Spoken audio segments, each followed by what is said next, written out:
A single drop of water echoes in the oppressive darkness. Or is it a footstep? It's impossible to tell. Here is thick, heavy with the dust of forgotten years, and the faint, sweet scent of decay. They say old houses have souls, that the wood and stone absorb the lives lived within them. But this one is different. This house doesn't just remember. It consumes. Welcome to Blackwood Manor, a place the locals avoid, a place where the walls themselves have learned to whisper. Our story begins with a man named Arthur, a historian with a morbid curiosity and a penchant for debunking ghost stories. He saw Blackwood Manor not as a tomb, but as a challenge. A final, grand mystery to solve before retiring his well-worn satchel and tweed jacket. He bought it for a song, the realtor practically throwing the keys at him, a nervous tremor in his hand. Arthur just chuckled, attributing the local superstitions to overactive imaginations fueled by long, lonely winters. He spent the first day prying boarded-up windows open, letting slivers of gray afternoon light pierce the gloom. The house groaned around him, the sound of an ancient beast stirring from a long slumber. He found the furniture shrouded in white cloths, like a room full of ghosts waiting for a party that would never begin. It was also perfectly, predictably Gothic. He felt right at home. That first night, the whispers began. They weren't loud. At first, he thought it was just the wind rattling the ill-fitting window frames or perhaps mice skittering behind the floral wallpaper that was peeling away in long, curling strips. The sounds were faint, sibilant, like the rustle of dry leaves. He'd pause, straining his ears, and then it would be gone. Just the creak and groan of the old house settling. He went to bed that night feeling a little foolish, his own mind playing tricks on him in the unfamiliar silence. The next day Arthur began his real work, mapping the house. He was meticulous, armed with a tape measure, a notepad, and a powerful flashlight. That's when he found the first anomaly. A study on the second floor. The dimensions didn't add up. There were 6 feet of space unaccounted for between the study's west wall and the adjoining bedroom. His heart gave a little flutter of excitement. A secret passage. A priest hole. He ran his hands over the ornate, dark wood paneling, tapping, listening. Thump, thud. There it was. A hollow sound. With a bit of prying and a lot of effort, a section of the wall swung inward on silent, well-oiled hinges, revealing not a passage, but a small, windowless room. The air that billowed out was stale and cold, carrying a strange, metallic tang. The room was empty, save for a single, straight-backed wooden chair facing the corner. It was unsettling, but Arthur, ever the pragmatist, simply noted it down in his book. Hidden space. Purpose unknown. He should have left then. He should have packed his bags, locked the door, and never looked back. But his curiosity had now been stoked into a roaring fire. That night, the whispers returned, but they were clearer. They weren't just sounds anymore. They were words, his name. Arthur, they hissed, the sound seeming to come from all around him, slithering out of the very plaster and wood. He spun around, flashlight beam cutting wildly through the darkness. The house was empty. He was alone. But the voice, it was so close.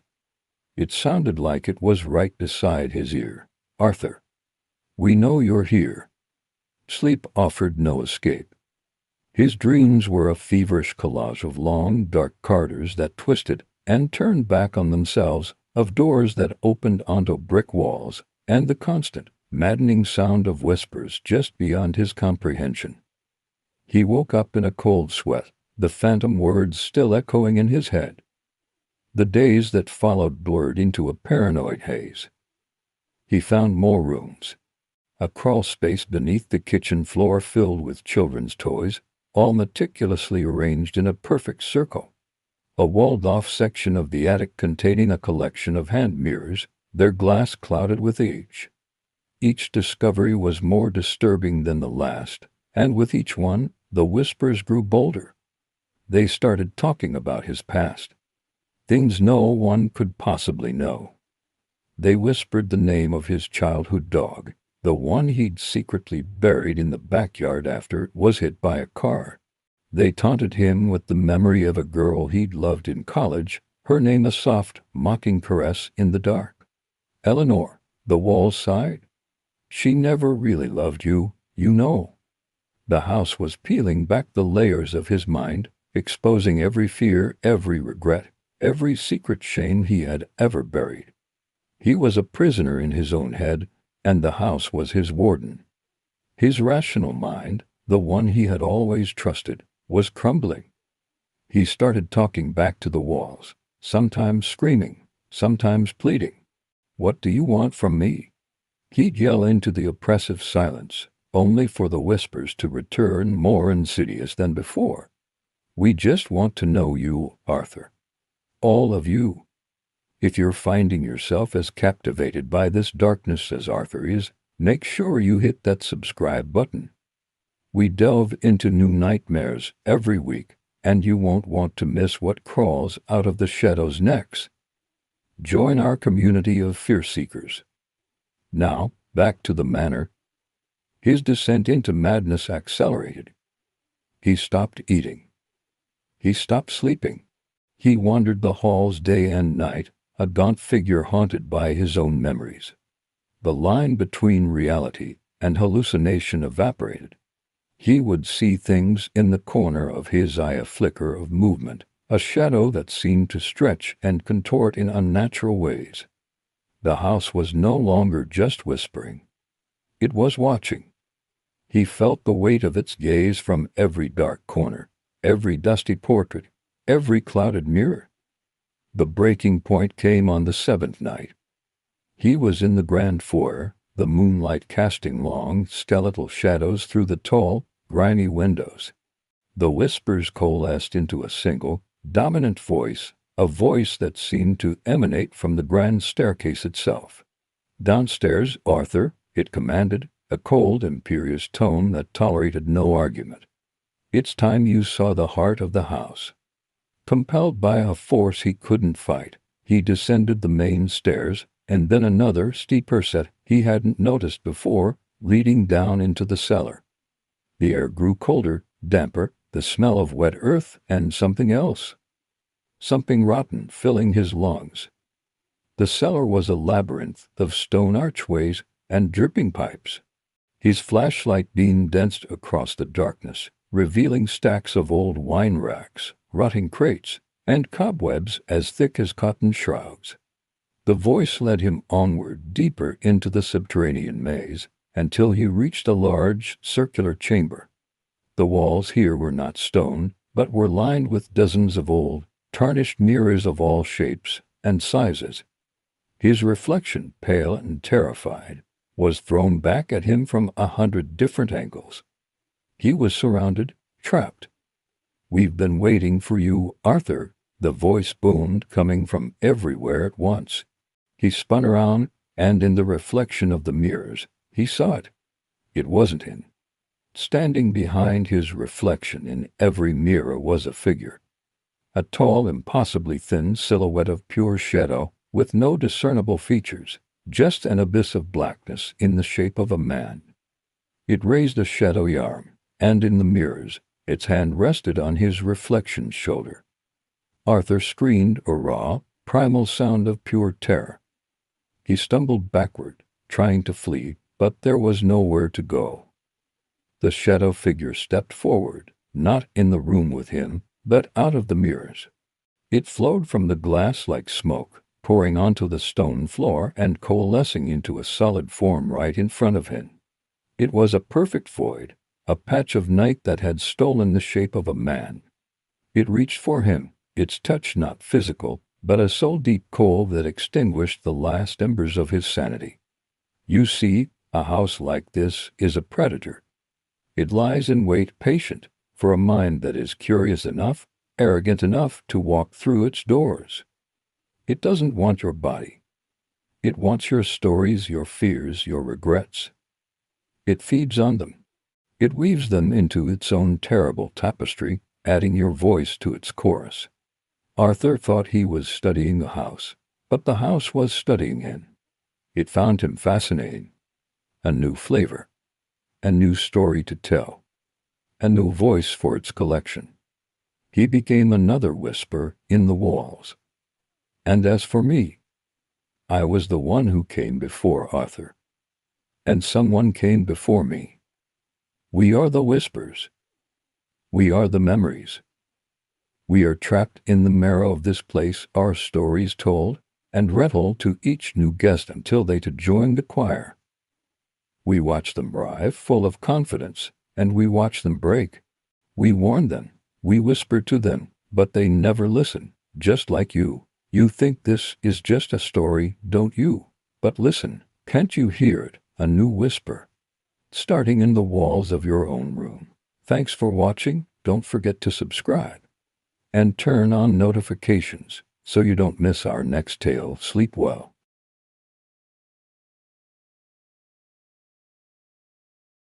The beam from my flashlight sliced through the darkness, hitting the grimy mirror at the end of the hall.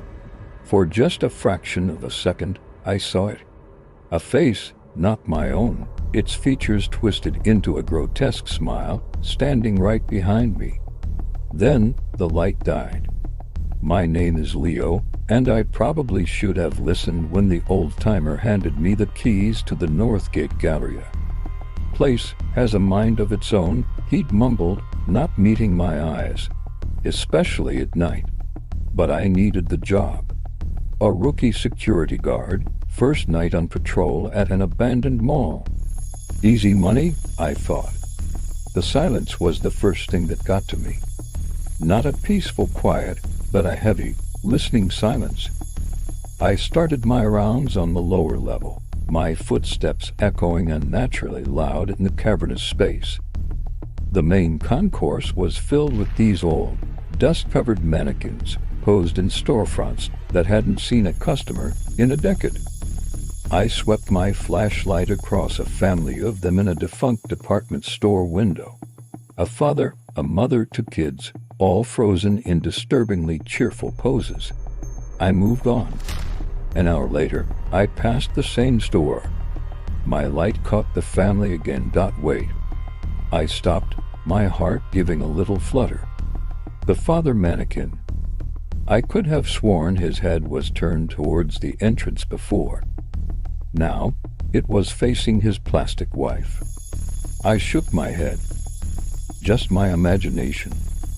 First night jitters. I kept walking, trying to whistle a tune, but the sound died in my throat. At the next storefront, a women's boutique, a lone mannequin stood draped in a faded sundress. Her arms were at her sides when I first passed. Now, one hand was raised, as if waving. Okay, this was officially weird. My skin started to crawl. I wasn't just imagining things. They were moving. Every time I turned my back, every time my light swept away, they shifted. Subtle changes, a tilt of a head or repositioned arm, but they were definitely happening. I tried to rationalize it. Maybe there were drafts. Maybe the old floorboards were settling. But I knew. Deep down, I knew that wasn't it. I decided to head back to the security office. Maybe watching the monitors would be less unnerving than walking through this gallery of silent watchers. The office was a small, cramped room in the belly of the mall, lined with a bank of flickering CRT monitors. Most were just static, but a few key cameras were still operational. I sank into the worn-out office chair, the squeak of the springs startlingly loud. I watched the grainy black and white feeds, my flashlight beam occasionally visible as I'd walked the halls earlier. It was strangely comforting to see myself, a solid presence in the empty corridors. I flicked through the camera angles trying to get a lay of the land. Camera 4 showed the food court. Camera 7, the west entrance. Camera 12 showed the east wing, the very hall I'd just come from. And that's when I saw him. In the flickering image, there was another figure. It was standing just a few rooms behind where I had been, shrouded in shadow. It was tall and unnervingly thin. As I watched the footage, a replay of my own patrol, this figure was mimicking my every move. When I stopped, it stopped. When I turned my head, it turned its head. A cold dread, colder than the chilled air of the mall, seeped into my bones. I leaned closer to the monitor, my breath fogging the screen. I had to see its face. I rewound the tape slightly and paused it at a moment where the figure stepped partially into the light. The quality was terrible, but I could just make out its features. It wasn't a mannequin. It was a man, or something that looked like one, dressed in a security guard's uniform identical to mine. And he was smiling. A wide, unnatural, ear-to-ear grin that stretched his face into a terrifying mask. The smiling man. I felt a wave of nausea. He'd been following me, just out of sight, this whole time. Was he still out there? I scrambled to switch to a live feed of that corridor. It was empty. Just the silent, dusty hallway. But the feeling of being watched was stronger than ever. The hairs on my arms stood on end. My radio crackled to life, a burst of static making me jump out of my skin. Then the voice. A distorted, whispery voice that sounded like nails on a chalkboard. Having fun yet, Leo? It rasped. It was him. He knew my name. I grabbed the radio, my hand shaking so hard I could barely press the button. Who is this? Who's there? Only static answered. I was trapped in here with this thing. This smiling man who was playing some sick game with me. My eyes darted between the monitors, desperately trying to find him. Camera 3, nothing. Camera 9, nothing. Camera 12, the east wing, still empty. I felt a chill that had nothing to do with the temperature. If he wasn't on the cameras, where was he? The thought hit me like a physical blow. The security office. He could be right outside the door. I stared at the solid metal door, my heart hammering against my ribs like a trapped bird. The silence stretched on, thick and suffocating. Every tiny creak of the old building sounded like a footstep. If you want to see how this night ends, and what happens when I finally come face to face with the smiling man, make sure you hit that subscribe button. You don't want to miss the conclusion. The story isn't over yet. I had to get out of the office. Staying put felt like being a sitting duck. My plan was simple: get to the main entrance and get out of the mall. Don't stop for anything. I took a deep breath, unlocked the door, and flung it open. The hallway was empty. I started running, my boots pounding on the linoleum. I didn't dare look behind me. I just ran, my flashlight beam bouncing wildly ahead of me, creating a frantic strobe effect in the darkness. Leaving so soon? The whispered voice echoed through the concourse, seeming to come from all directions at once. The party's just getting started. I ignored it and ran faster, my lungs burning. Up ahead, I saw the mannequin storage room, its door slightly ajar. A shortcut. I could cut through there and be at the main doors in seconds. It was a stupid, desperate idea, but I wasn't thinking clearly. I burst through the door and immediately regretted it. This wasn't just a few mannequins. The room was packed with them. Hundreds of blank, plastic faces stared out from the shadows, limbs tangled together in a forest of fiberglass and plaster. I tried to push my way through, but they were packed so tightly. It was like wading through a crowd that wouldn't part. I was halfway through the room when I heard the click. a soft plastic click. Then another. And another. I froze, holding my breath. Slowly, ever so slowly, I turned my head. One by one, in perfect, horrifying unison, every single mannequin in the room was turning its head to look directly at me. Their painted-on smiles seemed to widen in the gloom. Their dead, glass eyes were all fixed on me. I was trapped. A low chuckle echoed from the back of the room. From behind a towering pile of mannequin torsos, the smiling man stepped out. He was wearing my uniform, my face, but with that same horrible, fixed grin, lost. He asked, his voice a sickeningly pleasant imitation of my own. He took a step towards me, and the mannequins parted for him like the Red Sea. I was paralyzed with fear, unable to scream, unable to move. He just kept walking closer, that awful smile never leaving his face. I finally broke free from my paralysis, shoving past a child-sized mannequin and scrambling for the door on the other side of the room. I could hear him laughing behind me, a sound that would haunt my nightmares for the rest of my life. I burst out into the main concourse and didn't look back. I sprinted for the main entrance, fumbling with the keys, my hands shaking uncontrollably. The lock finally clicked open, and I stumbled out into the cool night air, gasping for breath. I ran to my car, jumped in, and locked the doors. I sat there for a moment, my heart still pounding, trying to convince myself it was over. I was safe.